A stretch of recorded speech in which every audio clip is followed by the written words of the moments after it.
तो आए कैसे पृथ्वी पर? तो गंगा जी को लाने के लिए अनेक राजाओं ने तप किया। सगर, असमंजस, अंशुमान, दिलीप और भगीरथ। और भगीरथ जी की तपस्या से गंगा जी प्रसन्न हुई और प्रसन्न होकर के गंगा जी ने कहा कि हम चलेंगे पृथ्वी पर तुम्हारे साथ, तुम्हारी तपस्या से प्रसन्न है, लेकिन 2 प्रश्नों का उत्तर दे दो हमारे, फिर चलेंगे। क्या? बोले ये बताओ, एक तो मैं ब्रह्मलोक से गिरूंगी धरती पे, तो पृथ्वी को फोड़ के रसातल चली जाऊंगी, पाताल चली जाऊंगी पृथ्वी पे, तो मेरे वेग को धारण कौन करेगा? एक।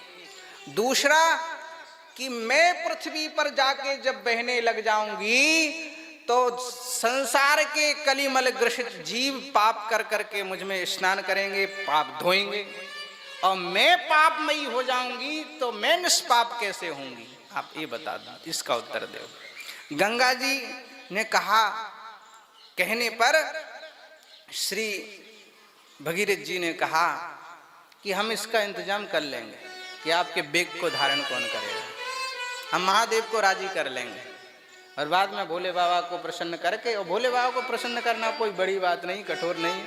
भगवान भोलेनाथ तो क्षणे तुष्टा क्षणे रुष्टा, 1 लोटा जल चढ़ा के कुछ भी ले लो।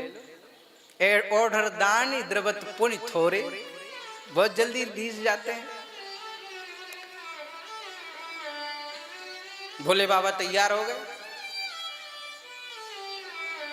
कि हम वेग को सिर पे धारण करेंगे, आने दो गंगा जी को।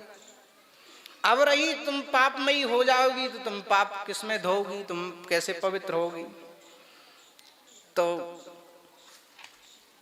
हम भगीरथ जी कह रहे हैं कि साधवो न्यासिनः शांता ब्रह्मिष्ठा लोक पावनः हरन्त्यघम तेंग संगात।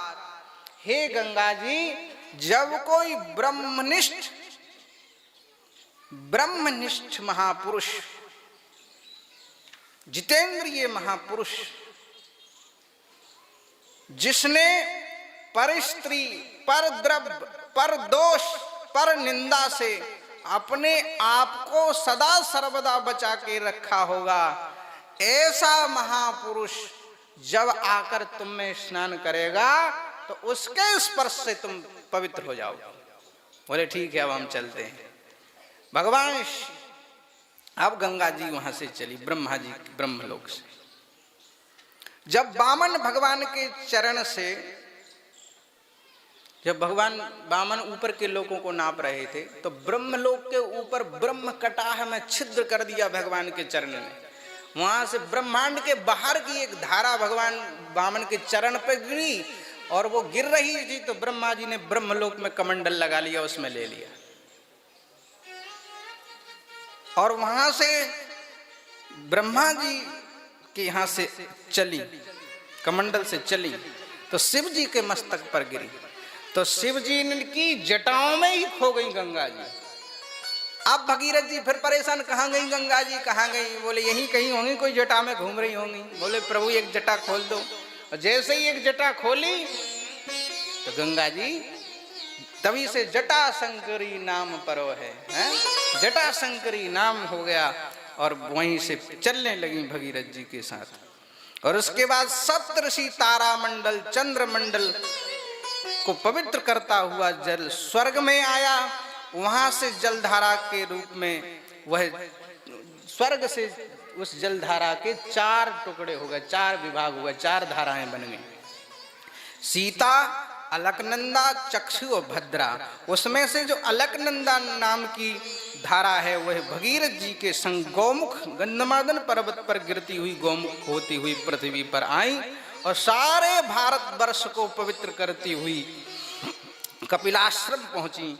और कपिलाश्रम पहुंची जहां उनके 60,000 पूर्वजों की भस्म पड़ी हुई थी। उसका स्पर्श, गंगा जल का स्पर्श करते हुए वो सब मुक्त होकर के भगवत धाम चले गए।